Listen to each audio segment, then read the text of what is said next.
Vellur government LP school വാർഷികാഘോഷം തുഷാരം 2026 വിവിധ കലാപരിപാടികളോടെ ആഘോഷിച്ചു. വെള്ളൂർ ഗ്രാമപഞ്ചായത്ത് പ്രസിഡന്റ് സാജിദ യൂസഫ് ഉദ്ഘാടനം ചെയ്തു. മികച്ച സ്കൂളുകളായി തന്നെ മാറിയിരിക്കുകയാണ്. ഈ പ്രാവശ്യം നമ്മുടെ പാഠപുസ്തകവും യൂണിഫോമും അടുത്ത അധ്യയന വർഷം തുടങ്ങുന്നതിന് മുമ്പ് തന്നെ കുട്ടികളുടെ കൈകളിലെത്താനുള്ള എല്ലാ നടപടികളും നമ്മുടെ സർക്കാർ ചെയ്തിരിക്കുകയാണ്.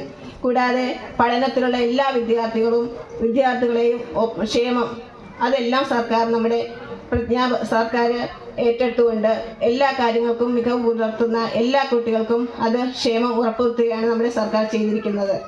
PTA പ്രസിഡന്റ് സനൂപ് അധ്യക്ഷത വഹിച്ച ചടങ്ങിൽ mini screen artist Vaikom Bhasi കലാസന്ധ്യയുടെ ഉദ്ഘാടനം നിർവഹിച്ചു. ഒരുപാട് സന്തോഷം. ഇവിടെ ഇത് കൂട്ടൊരു മഹനീയമായ വിധിയിൽ ഞാൻ സ്കൂളിൽ പഠിച്ചിട്ടുണ്ടെന്നപ്പോഴൊന്നും സ്റ്റേജിൽ കയറാത്ത വ്യക്തിയാണ്. 10ാം ക്ലാസ് വരെ ഞാൻ സ്റ്റേജിൽ കയറിയിട്ടില്ലാത്ത ഒരാളാണ്. സ്റ്റേജിൽ കയറാൻ ഒരു 4 പേര് കൂടി നിൽക്കുമ്പോൾ അതുവഴി പാസ് ചെയ്യാൻ പോലും പേടിയുള്ള ഒരാളാണ് ഞാൻ ആയിരുന്നു. ഇപ്പോഴും ആ പേടി കുറച്ചുണ്ട്. എങ്കിലും ഇതിൻ്റെ പ്രോഗ്രാമൊക്കെ ചെയ്ത് കുറച്ച് മാറി വരുന്നേ ഉള്ളൂ. അപ്പോൾ 10ാം ക്ലാസ് പ്രീ ഡിഗ്രിയൊക്കെ ആയപ്പോഴാണ് പിന്നെ സ്റ്റേജിൽ കയറാനും പ്രോഗ്രാം ചെയ്യാനൊക്കെ തുടങ്ങിയത്. ഒറ്റയ്ക്ക് കയറാൻ എപ്പോഴും പേടിയാണ്. പ്രസംഗിക്കാൻ അറിയാത്തതുകൊണ്ട് ആണ് മെയിൻ. കാരണം നമുക്ക് സംസാരിക്കാൻ വിഷയങ്ങളൊന്നും കിട്ടത്തില്ല. സ്കിറ്റ് കളിക്കുന്ന പോലെ ഒറ്റയ്ക്കൊന്നും സംസാരിക്കണം.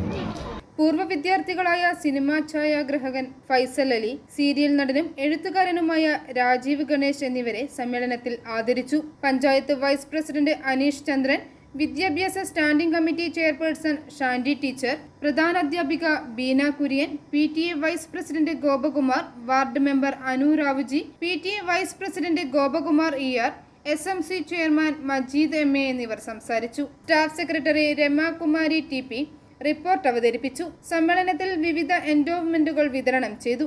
ജനപ്രതിനിധികൾ, പൂർവ്വ അധ്യാപകർ, പൂർവ്വ വിദ്യാർത്ഥികൾ എന്നിവർ പങ്കെടുത്തു. കുട്ടികളുടെ കലാസന്ധ്യയും കൈകൊട്ടിക്കളിയും ഉണ്ടായിരുന്നു.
i4 news, Ettumanoor.